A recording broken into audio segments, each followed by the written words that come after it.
voilà, nous sommes encore là. C'est un moment spécial. Nous avons, depuis le début de ce confinement, nous sommes promis d'être avec nous, avec vous, de continuer à nous encourager, à nous exhorter, à prier en face de cette pandémie. Mais aussi, comme ça tombe avec la semaine sainte, cette semaine de Pâques, nous croyons que c'est utile que nous ayons des messages qui nous encouragent à comprendre notre rédemption et l'œuvre accomplie par Jésus-Christ à la croix. Donc, dans la série des signes des temps, nous pouvons dire encore la mort de Christ et cette période de Pâques, elle est particulière.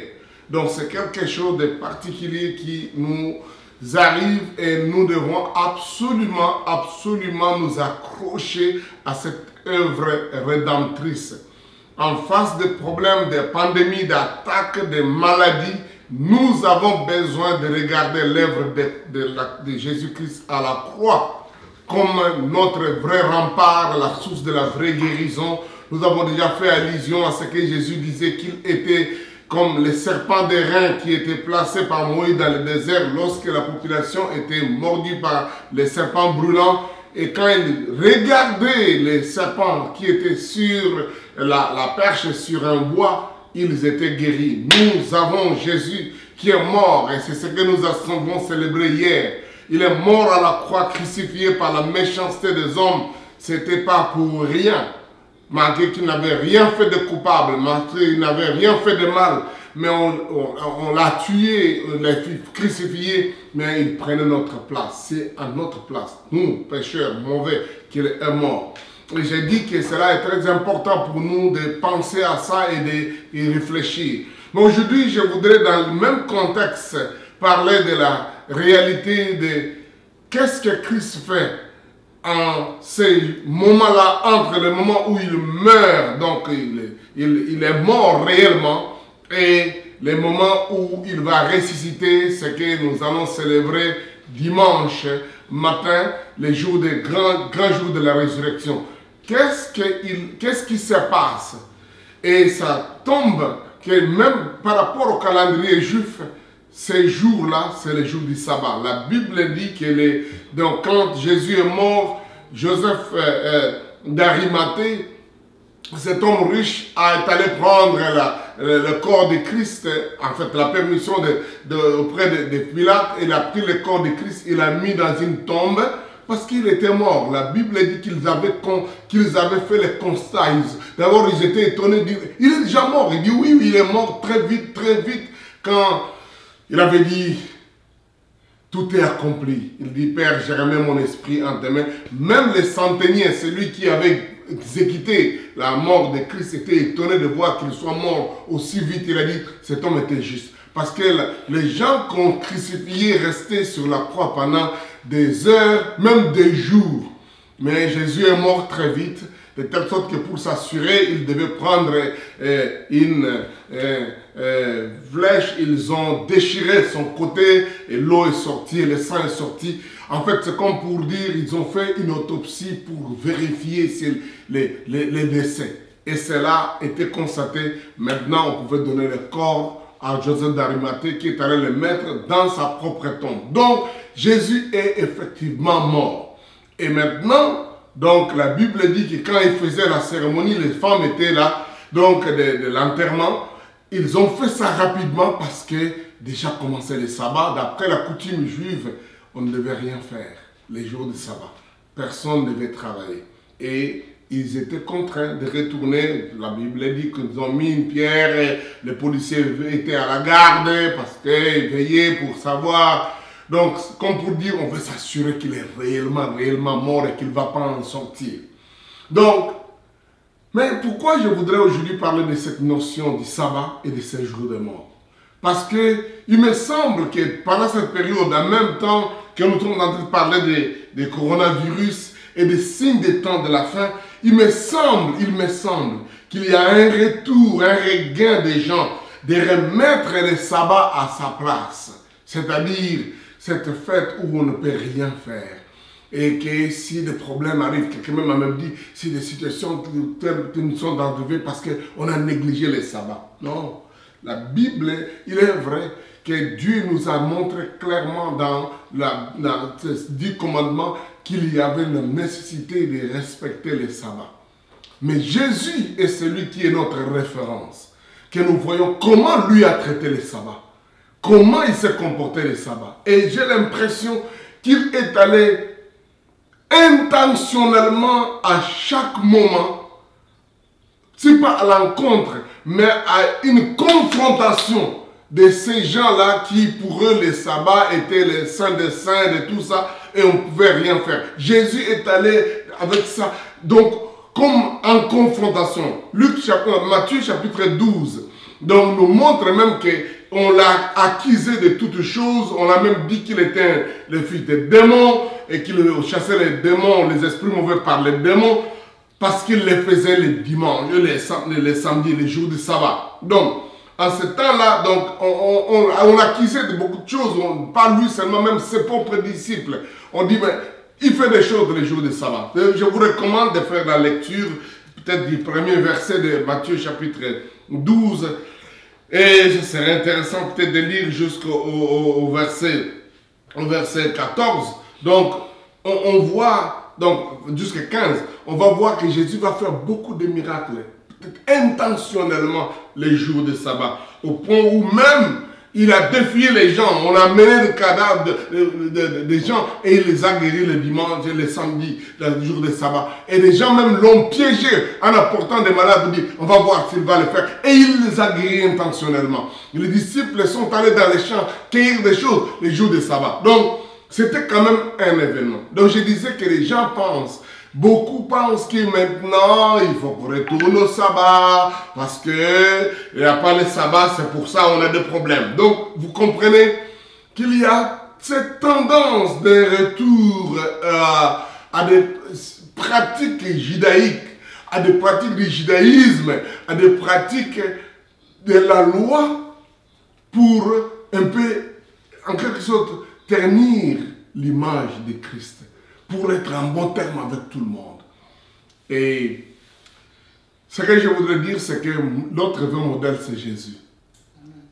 Et nous voyons qu'au travers de sa mort vendredi, que les Juifs n'avaient pas voulu que ça se passe. Les Juifs avaient voulu qu'il ne faut pas que ça se passe le jour de vendredi, il ne faut pas que ça se passe pendant la période de sabbat, de la Pâque même.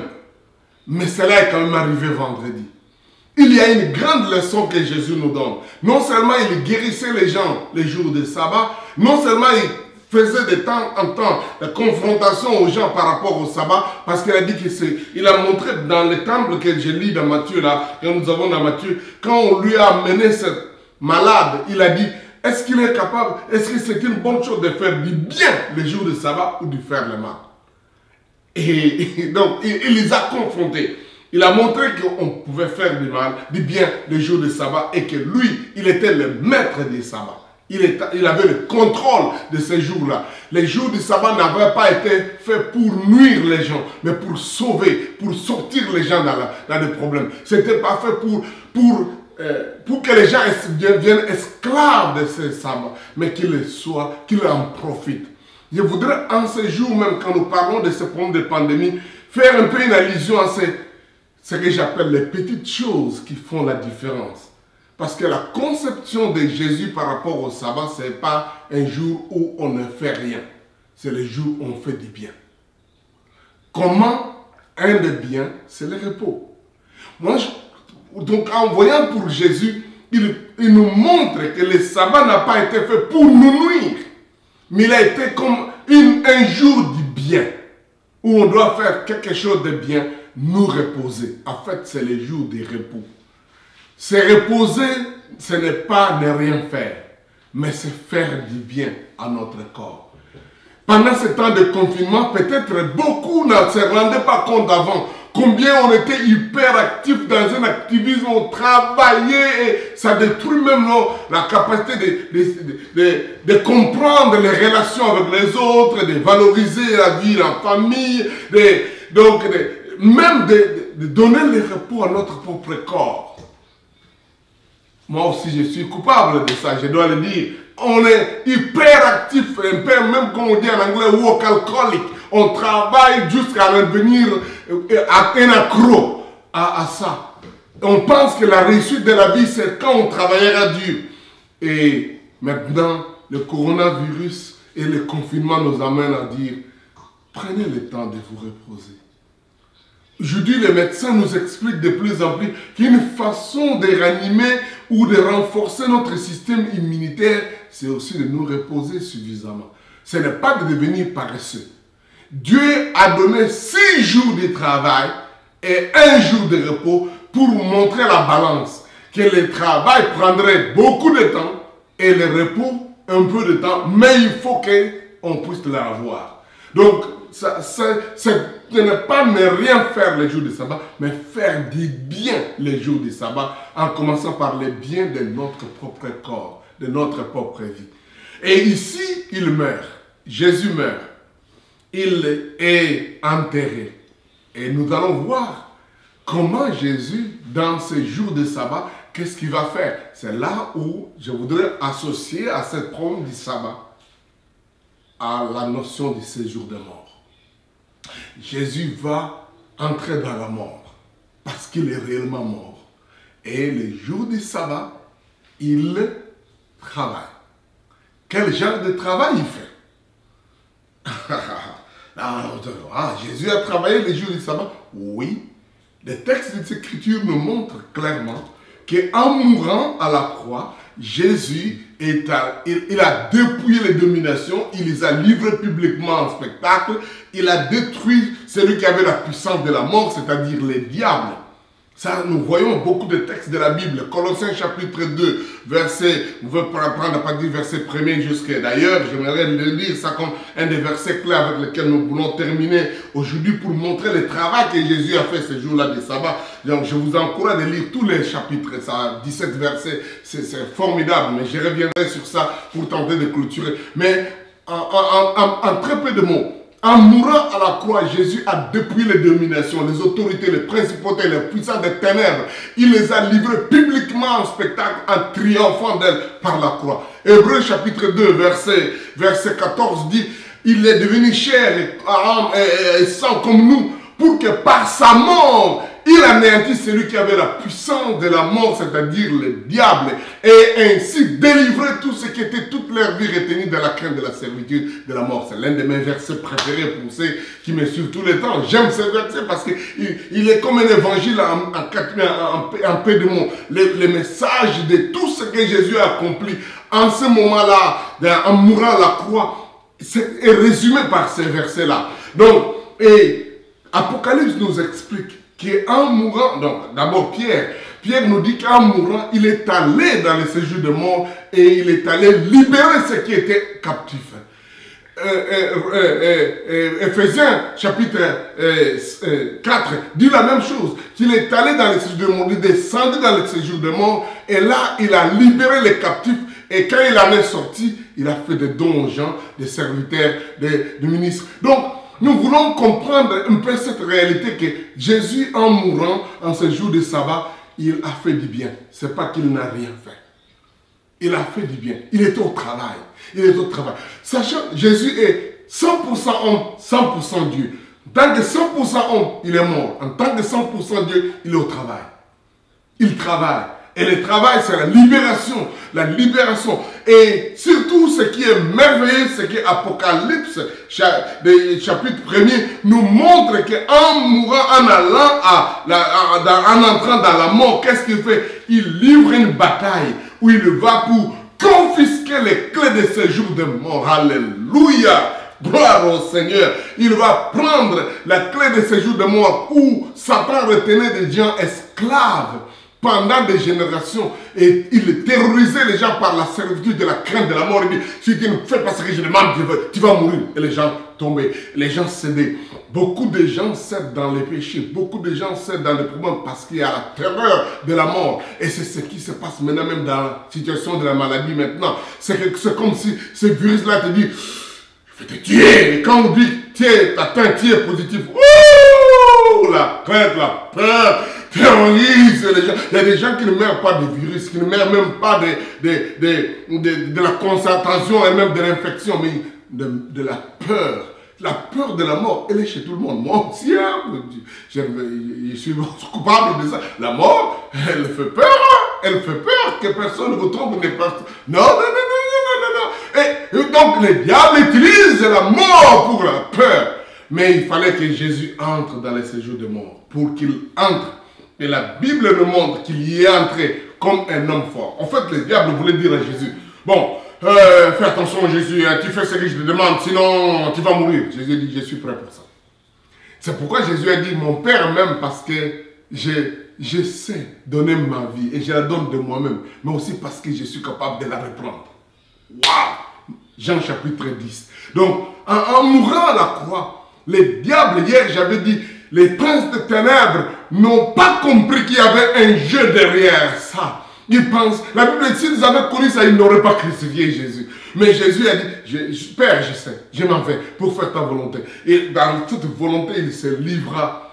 Et là, le diable en attaquant Jésus comme la promesse qui avait été dite déjà dans Genèse, que lui, il mordrait les talons de la semence de la femme, donc Jésus, et la semence de la femme, Jésus écraserait la tête des serpents. Oh, le message de la rédemption, elle va d'un bout en bout, déjà depuis la Genèse jusqu'à l'Apocalypse. Et je disais que, donc, en mourant, et dans ce temps-là où on croit que c'est terminé, c'était comme un silence, comme un film, hein, vous voyez, on est là, chaud, sans intense, et puis la personne me dit, c'est parti, c'est fini.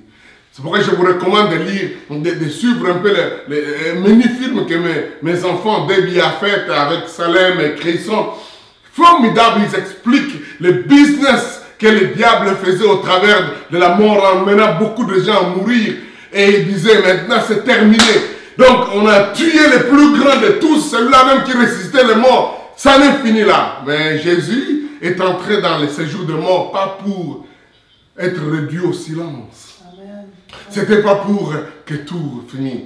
Mais la Bible dit, il est entré là-bas, il a enchaîné les diables, il a anéanti celui qui avait le pouvoir de la mort. La Bible dit, il prit la clé de ces jours de mort. C'est comme si vous faites entrer dans la prison un prisonnier dangereux, le plus fort de tous. Tu lui dis, si tu essayes, on va te mettre en prison. On le met là-bas, lui il est fort. L'homme, le géant, le Superman est entré dans le séjour de mort. Et la Bible dit, il est entré là-bas, il a pris la clé des séjours de mort. Alléluia. Et il a délivré tout ce qui, toute leur vie était retenue dans la crainte de la servitude de mort. Il y a tellement de versets bibliques que je ne sais pas les idées en tout le temps, mais c'est formidable. Apocalypse donne ça avec beaucoup de... pas seulement d'image, mais il peint ça, il fait une peinture de ça. J'aime beaucoup Paul disait que, oh Galates, vous devant qui Christ a été peint comme crucifié. Je crois que c'est utile que parfois on observe ça. Je ne voudrais pas que nous puissions faire l'idolâtrie des gens qui vont baiser les croix, les crucifix. Mais il est important de se faire une image de comment ça s'est passé. Jésus entre dans le séjour de mort. Et là, il prend la clé. Alléluia. Après, dans le séjour de mort, la clé qui retenait les gens esclaves, il ouvre, clac, clac, clac. Et la Bible dit, il dit à tous ces gens qui étaient retenus dans la servitude, allez, sortons, allons-y. C'est pourquoi d'ailleurs, en ces jours-là, les sépulcres s'ouvrirent. Ces jours-là, la Bible dit dans Matthieu que quand Jésus est mort, les sépulcres s'ouvrirent, il y a un tremblement de terre. Jésus avait dit que c'est l'heure de ténèbres. Il y a eu les ténèbres qui tombèrent à cette heure-là. Mais les sépulcres s'ouvrirent parce qu'un différent mort est entré dans la mort. Ah! Qu'est-ce qui se passe? Non, ce n'est plus la même chose. Et ce jour de mort a tremblé parce qu'ils ont avalé celui qu'ils ne devaient pas avaler. Ils ont avalé, la mort a été démystifiée. C'est pourquoi Paul dit en ces jours-là, donc la mort a été, oh mort, où est ta puissance? Oh mort, où est ton aiguillon? Ce n'est pas juste à la résurrection. La résurrection était la démonstration que cela a eu lieu. Mais c'était le jour de sabbat, c'était ce samedi-là, où Jésus a démystifié la force des ténèbres. Il a pris les clés de ce jour de mort et dit, je suis celui qui était mort et j'ai la clé de ce jour de mort. Il pouvait libérer les gens de cela. Donc, je voudrais que nous puissions nous représenter cette réalité. Que c'est tellement puissant l'œuvre de Christ, ces jours-là de sabbat, ces jours-là où il donnait l'impression comme s'il ne fait rien. Il y a des choses que Dieu fait. J'aime beaucoup un pasteur de notre église qui dit que quand Dieu fait la cuisine, quand il fait la cuisine, il n'y a pas la fumée. Donc c'est comme si rien ne se fait. Mais vous allez voir la nourriture sur la table.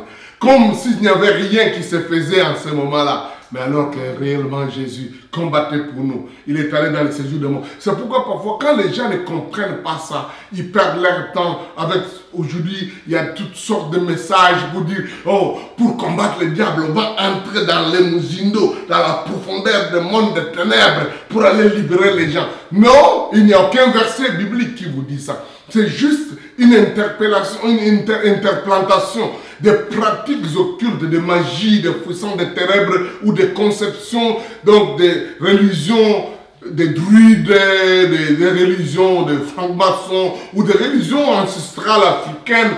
Toutes les religions ont toujours enseigné ces choses. Invoquer les esprits de mort, demander ceci. Non, Esaïe dit ceci. Si on vous dit, allez consulter ceux qui invoquent les morts, dites-leur, un peuple s'adressera-t-il aux morts en faveur des vivants? Non, pour avoir les secours, on n'a pas besoin d'aller auprès de ceux qui font des soufflements, qui font des grimaces, qui invoquent les esprits. On va aller là-bas pour que les types-là invoquent les esprits, que les esprits viennent et parlent. Et les gens commentent, et vous mes ancêtres, j'ai besoin de votre secours, je ne vous ai pas fait du mal, venez.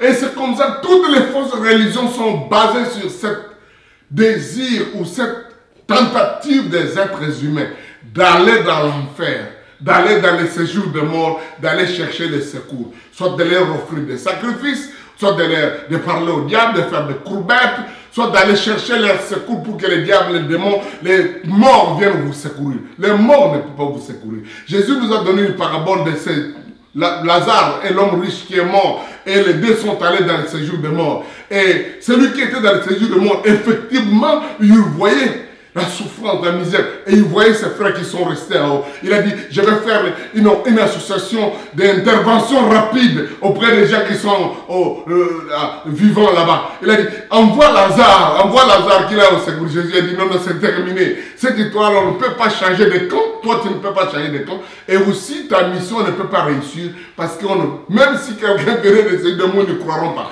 Donc, il faut qu'ils écoutent ceux qui sont vivants là. Il faut qu'ils écoutent pendant qu'ils sont vivants. Bien aimés, aujourd'hui nous vivons cette terreur, cette situation de la mort peut vous avoir et n'importe qui. C'est pourquoi il faut se mettre en ordre avant de mourir. Il n'y a pas de purgatoire. Les indulgences, j'avais dit la fois passée, la terreur de la pandémie à l'époque du 14e et 15e siècle a amené que les gens commençaient à acheter les indulgences pour payer l'argent, pour passer les purgatoires. Non, c'est faux, c'est totalement faux. C'est pourquoi d'ailleurs il y a eu la frappe de la réforme pour mettre de l'ordre, pour dire c'est faux cette histoire. La peur. Donc on a besoin de croire en Jésus maintenant. Et Jésus ne nous a pas donné la clé de ces jours de mort pour entrer au ciel, pour libérer les gens. Il nous a donné la clé du royaume des cieux. Ça, c'est ce qui est écrit dans la Bible. Il a dit, je vous donne les clés du royaume des cieux. Ce que vous lierez sur la terre sera lié dans les cieux. Ce que vous délierez sur la terre sera délié dans les cieux. Il n'a pas dit ce que vous délierez sous le ciel ou sous la terre. C'est dans les séjours de mort. Non, Jésus ne nous a pas donné les clés du royaume des ténèbres et des morts. C'est lui qui a ça. Il a le pouvoir, il a la capacité. Et il nous donne, nous, les clés du royaume pour évangéliser, pour ouvrir, pour que les gens entrent. Ce n'est pas, il faut qu'on entre dans la profondeur des mondes de ténèbres pour aller voir les démons, les esprits de pandémonium, les forces des ténèbres. Comme ça, nous allons chasser les démons. Nous avons besoin de regarder à l'œuvre de Christ à la croix. Là, il a dépouillé les dominations, il les a livrés en spectacle pour nous, à notre place, afin qu'aujourd'hui nous puissions exercer notre autorité chrétienne sur les forces des ténèbres et leur dire, vous n'avez pas de pouvoir sur nous, vous ne pouvez pas qu'on y agir sur nous. Je crois que notre forme de prière doit être changée Parce que nous savons que nous sommes dans la victoire de notre vivant. Ce n'est pas qu'on doit chercher un saint Barthélemy, saint ceci, saint tel, qui va venir à notre secours. On ne demandera pas le secours, on va chercher le secours des morts en faveur des vivants. Mais nous avons Jésus, celui qui est le vivant. Alléluia. Demain, on parlera de sa glorieuse résurrection. Donc, le jour de sabbat, Jésus ne s'est pas reposé pour ne rien faire. En sa mort, il est allé livrer la bataille contre les puissances des ténèbres. Et là, il en est sorti. C'est comme David a dit, où fuirai-je si je vais en ce jour de mort? Tu es là. Parce qu'au fait, c'est ça le mystère. Jésus est entré dans ce monde-là pour libérer les gens. Pour que nous ne puissions pas être esclaves du diable. Et c'est terminé.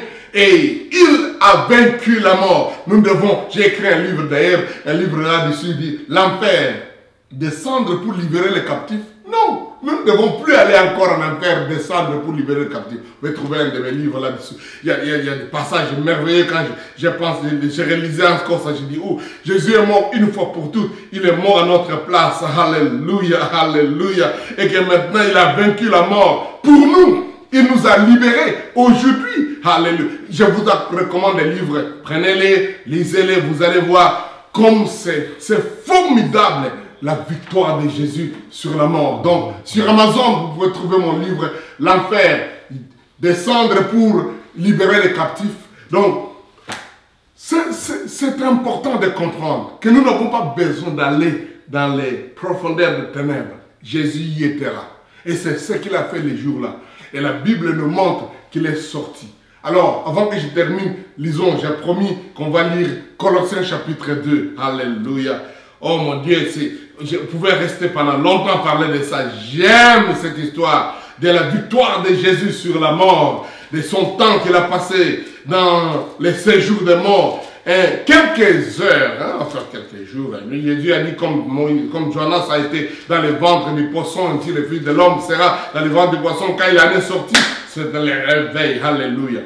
Colossiens chapitre 2. Je veux en effet que vous sachiez combien il est grand le combat que je soutiens pour vous, pour ceux qui sont à l'Odyssée, pour tous ceux qui n'ont pas vu de visage, afin qu'ils aient les cœurs remplis de consolation et qu'ils soient unis dans l'amour et enrichis d'une pleine intelligence pour connaître le mystère de Dieu, savoir Christ.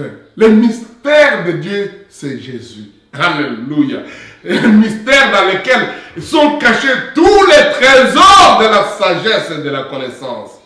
J'ai dit cela afin que personne ne vous trompe par des discours séduisants. Aujourd'hui, c'est terrible.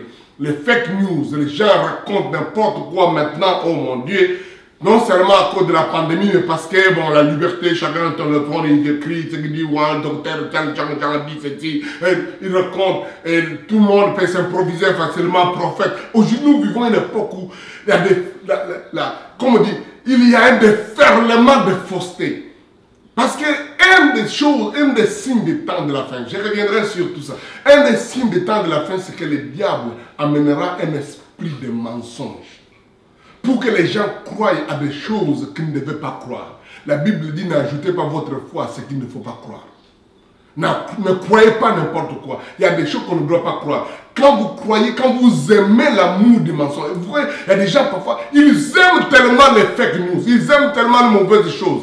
Le diable est en train de préparer les gens de continuer à croire de fausseté, que lorsque l'Antéchrist se présentera, ils vont facilement croire en lui. Veillons sur ça et soyons rigoureux vis-à-vis des faux messages. Quand quelqu'un enseigne de fausseté, écartez-les. Même s'il se dit prophète de l'Éternel, la bouche est autorisée. S'il dit de fausseté, ne l'écoutez plus. Parce que continuer à croire au mensonge, c'est une préparation que le diable fait pour que les gens acceptent son message un jour. Il dit, j'ai dit cela, Paul dit ça, afin que personne ne vous trompe par des discours séduisants. Car si je suis absent de corps, je suis avec vous en esprit, voyant avec joie le bon ordre qui règne parmi vous et la fermeté de votre foi en Christ. Ainsi donc, alléluia, comme vous avez reçu le Seigneur Jésus, si tu n'as pas encore reçu, voilà, Ça, le privilège que je vais dire, tu n'en as pas, mais tu peux les recevoir maintenant. Pendant que j'ai pris, pendant que j'ai lu mon petit Seigneur, je viens, reçois, je te reçois, j'ouvre mon cœur, viens dans mon cœur, parce qu'il frappe à la porte, peut-être au travers de ces messages. Et tu peux te repentir, accepter Jésus. Quand vous avez reçu Jésus, le Seigneur Jésus-Christ, marchez en lui. Et étant enraciné et fondé en lui, et affermi par la foi d'après les instructions qui vous ont été données et abondé en action de grâce. Prenez garde que personne ne fasse de vous sa proie par la philosophie et par de vaines tromperies, s'appuyant sur la tradition des hommes et sur les principes élémentaires du monde et non sur Christ. Waouh! Écoutez cet avertissement que l'apôtre Paul dit. Faites attention que nous ne devenons pas la proie des gens qui vous séduisent, qui disent des faussetés, qui donnent des philosophies et des tromperies.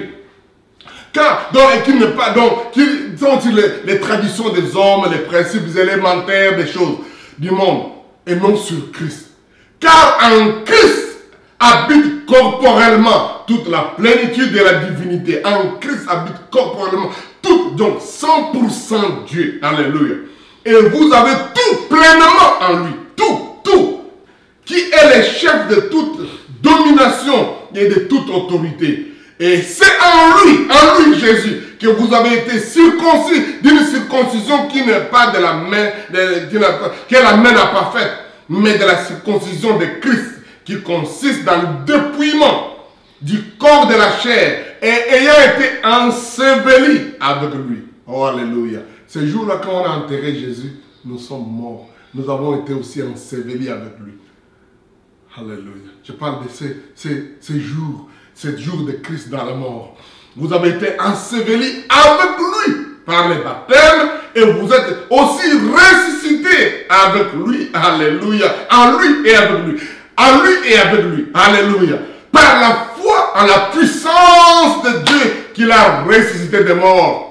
Demain, ne manquez pas, c'est le grand jour de célébration dans vos églises, dans vos où vous êtes. Mais je reviendrai aussi pour qu'on célèbre ensemble cette résurrection glorieuse parce que nous sommes ressuscités avec Christ. Vous qui étiez morts par vos offenses et par l'incirconcision de votre chair, c'est ce que nous avions été. Nous n'étions pas donc vivants à cause du péché. Le péché, la salaire du péché, c'est la mort. Le péché, c'est la mort. Les offenses. Mais il vous a rendu à la vie avec lui en nous faisant grâce pour toutes nos offenses. Alléluia. Verset 14. Il a effacé l'acte dont les ordonnances nous condamnaient et qui subsistaient contre nous. Il a effacé l'acte, le document juridique qui est écrit que nous étions coupables. Nous devions passer à la mort et lui a pris notre place. Et il l'a éliminé en le clouant à la croix. Il a dépouillé les dominations et les autorités. Il les a livrés publiquement en spectacle en triomphant d'elle par la croix. Alléluia. Que personne donc, Tchekeria Mama Sanda, ne vous juge au sujet de manger, de boire, ou au sujet d'une fête, ou d'une nouvelle ligne, ou de sabbat. Vous voyez maintenant? C'est là où Jésus a montré. Le sabbat, c'est terminé. C'est un moment. C'est pour ça que nous célébrons dimanche. Car c'était l'ombre des choses à venir. Mais la réalité, c'est en Christ. Alléluia. Que personne, par une apparence d'humilité ou un culte des anges, ne vous ravisse à son gré les prix de la course, tandis qu'il s'appuie, s'abandonne à des visions et il est enflé d'un vain orgueil et de pensées charnelles sans s'attacher au chef, dont tous les corps, assistés et solidement assemblés par des jointures et des liens, tire son accroissement que Dieu donne. Je voudrais que nous puissions nous arrêter là-bas. Quand vous êtes morts avec Christ aux principes élémentaires du monde. Alléluia, alléluia. Je voudrais que nous puissions prier maintenant. Pour que nous disions merci au Seigneur pour l'œuvre accomplie en ce sabbat-là. S'il faut dire le dernier des sabbats que Jésus a utilisé pour détruire et dépouiller le monde, les séjours de mort. Et nous a donné la victoire. Alléluia. Gloire au Seigneur. Oh, comme je voudrais ce jour mes enseignements soient courts, mais vous voyez, parler de cette histoire, ça m'a réjoui tout le temps. Au lieu que nous puissions être mystiques, chercher les morts, je dois avoir mon sein en moi, je dois avoir... Non, non, non, non, nous avons Jésus. Il a vaincu le monde. Il a vaincu le monde des ténèbres. Il est sorti de là. Nous n'avons pas besoin d'avoir un profondeur d'aller vérifier là-bas où nos ancêtres, où le Dieu de nos ancêtres. Il y a des gens qui même ce jour ici commencent à invoquer l'esprit de nos ancêtres, notre religion du village, notre religion de chez nous. Non, aucun de ces gens-là, Mahomet, Kimbangu, Bouddha, Confucius, aucun d'eux n'a vaincu la mort. Aucun d'eux n'est sorti. Nous adorons un Seigneur glorieux qui a vaincu la mort. Alléluia, qui est vivant. Alléluia, qui est réel. Et c'est Christ. Alléluia. Seigneur, nous te disons merci pour la victoire au travers de ta mort. Elle semblait négative, elle semblait un échec. Mais il y a la victoire. Je crois, Seigneur, au Dieu de l'univers, qu'aujourd'hui encore, cela est une réalité dans nos vies. L'acte des ordonnances qui nous condamnaient. Il y en a même qui, déjà le fait de vivre dans le péché, ils sont condamnés. Il y en a qui, maintenant, infectés par le virus, semblent condamnés. Mais toi, tu as vaincu cela. Tu as déchiré, tu as détruit cet acte de la condamnation. Tu nous as ressuscités avec toi. Seigneur, je crois à l'œuvre de la croix. En mourant à la croix, tu as dépouillé les dominations des autorités, y compris le Covid-19. Y compris le coronavirus, tu l'as vaincu parce que la Bible dit tu as reçu le nom qui est reçu de tout nom, afin qu'au nom de Jésus, tout genou fléchisse dans les cieux, sur la terre et sous la terre, et proclame toute langue confesse que Jésus-Christ est Seigneur, à la gloire de Dieu le Père. Alléluia. Leproyama, Sandarabashaka. Victoire en ton nom, Seigneur, et notre victoire. Nous te bénissons pour les clés du royaume. Parce que nous pouvons maintenant entrer, alléluia, tête haute, sachant que nous avons la victoire et que nous marchons sur serpents, sur scorpions, sur toute la puissance du mal, parce que tu les as vaincus, tu les as rendus ridicules, dépouillés, réduits à la simple expression des civils sans armes, sans uniforme, sans grade. Tu les as dégradés tous ces généraux des forces des ténèbres. Tu nous as donné la victoire en Jésus. Alléluia. Merci Seigneur. Gloire à toi Seigneur. Pour le triomphe par la mort. Où tu as anéanti celui qui avait la puissance de la mort, c'est-à-dire le diable. Et tu nous as libérés, nous tous, qui étions toute notre vie retenus dans la crainte et la servitude de la mort. Toi mort, où est ta force? Où est ta puissance? Au nom de Jésus. Merci Seigneur. Que le Seigneur vous bénisse et vous garde. Que le Seigneur vous comble de la détermination, de la confiance que nous avons en Jésus. Si vous avez été béni par ça, partagez autour des amis, nos frères, même ceux qui sont malades, qui sont désespérés, ceux qui sont possédés par les démons, par les puissants des ténèbres. Allez aussi sur notre chaîne de YouTube, vous aurez ça dans quelques minutes. Et abonnez-vous pour que vous puissiez avoir régulièrement les vidéos que nous plaçons là-bas. Donc, on revient très bientôt en fait, demain déjà, ou dans quelques heures, pour vous qui êtes déjà de l'autre côté de l'Atlantique. Que Dieu vous bénisse et vous comble. C'est toujours à la même heure. C'est 15 h l'heure de l'Est des États-Unis. Et partout de chez vous, vous savez faire la correspondance. On vous aime bien. À demain. Allez sur notre chaîne de YouTube et partagez ceci avec les autres. Que Dieu vous bénisse.